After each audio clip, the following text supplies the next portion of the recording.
করব বক ফুলের বড়া।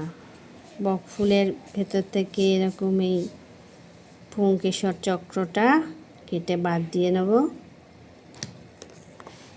সব ফুলগুলো এরমভাবে বাদ দিয়ে নিয়েছি। এবার বেসনের ব্যাটারে ভালো করে চুবিয়ে চুবিয়ে বড়া করে নেব। বেসন, কালো জিরে দিয়ে নিয়েছি, একটু কাঁচা লঙ্কা বাটা দিয়ে দিলাম, পরিমাণ মতো নুন আর খাবার সোডা দিয়ে দিলাম, সামান্য একটু জল দিয়ে ভালো করে গুলে নেব।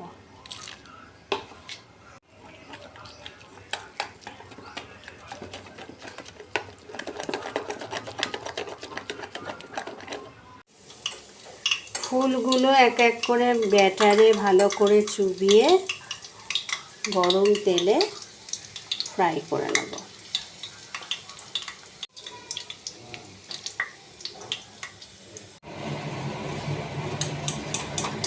বড়াগুলো লাল লাল করে ভেজে নিয়েছি। বক ফুলের বড়াগুলো আমার এরম হয়েছে।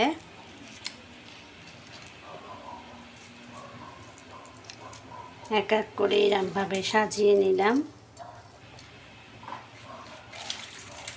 গরম ভাত দিয়ে এরম বক ফুলের বড়া হেভি লাগে।